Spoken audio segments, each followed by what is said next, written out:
Bonsoir et bienvenue au Club Éco d'Objectif Aquitaine, un Club Éco qui s'inscrit dans le cadre des 10 ans des talents d'Objectif Aquitaine.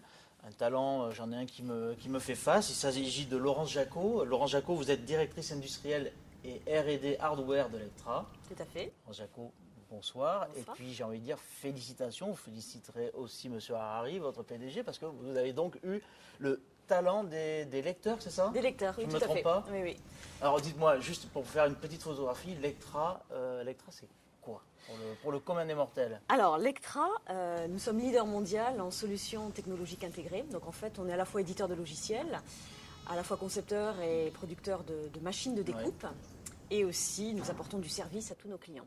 Ça veut dire leader mondial, ça veut dire qu'en machine de découpe, vous avez des parts de marché qui sont conséquentes, je dirais. Ça veut dire que quasiment tout ce qu'on porte là, quasiment a été découpé par des machines Lectra. Une grande partie a été découpée. 80%, pour faire simple. Oui, 80% des airbags dans le monde entier ont été découpés avec des machines laser Lectra.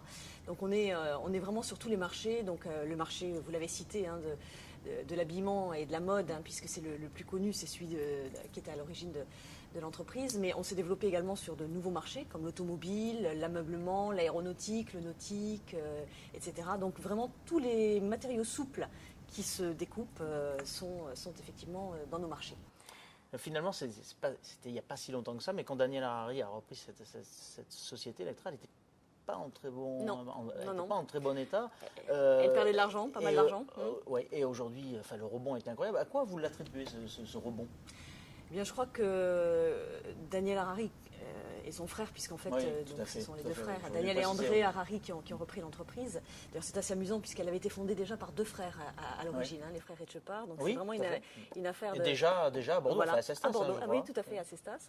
Donc quand ils ont repris l'entreprise, ils ont lancé un plan, on va dire, de remise à plat complètement de l'entreprise et de redéploiement stratégique.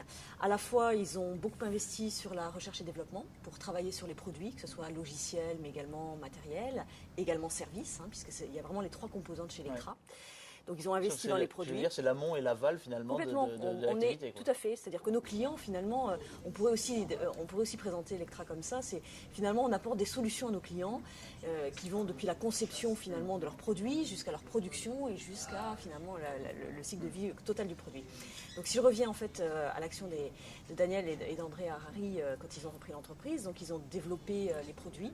Ils ont également développé l'international, c'est-à-dire ils ont travaillé beaucoup à l'export. Aujourd'hui, Lectra, le chiffre d'affaires de Lectra est à 95% à l'export, hein, il faut le savoir. C'est d'ailleurs combien de personnes et pour un chiffre d'affaires de... Alors, 1350 personnes dans le monde entier. Dans combien de pays?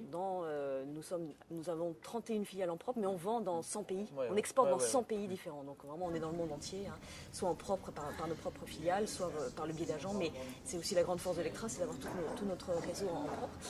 Donc internationalisation, développement des produits, et puis surtout, avant on était essentiellement sur le marché de la mode et de l'habillement, on a ouvert de nouveaux marchés tels que l'automobile, tels que l'ameublement, et bien nous en a pris puisqu'aujourd'hui l'automobile représente 38% de notre chiffre d'affaires.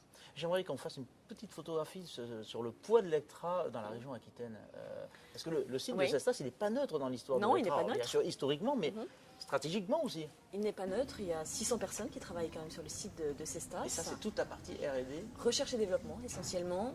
Production et supply chain, logistique. Et puis, quelques fonctions support, DSI, ressources humaines.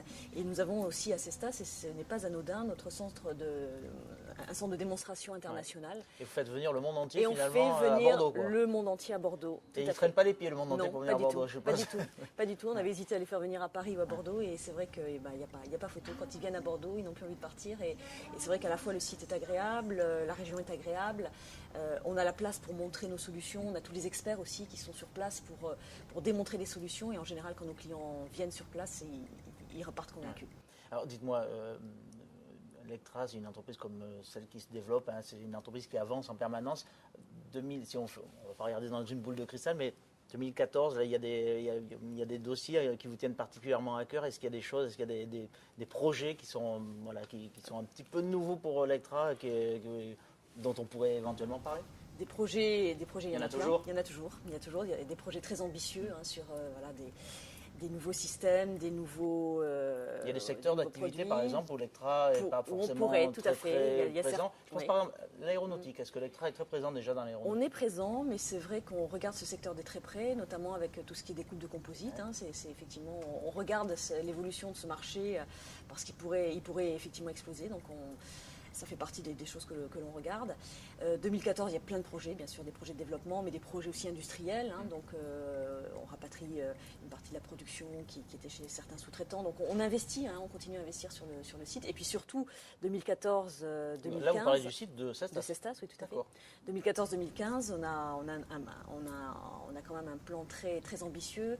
On investit 50 millions dans des recrutements dans les forces commerciales, marketing et recherche et développement.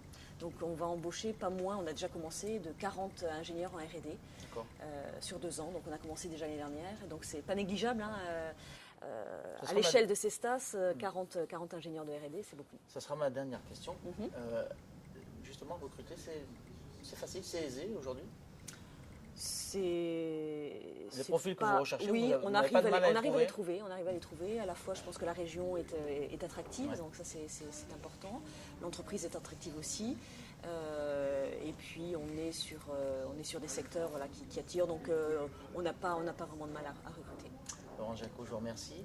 Je vous Merci félicite encore et puis je vous confie la mission de féliciter M. Harari. Vous pouvez me faire confiance. Pour ce talent.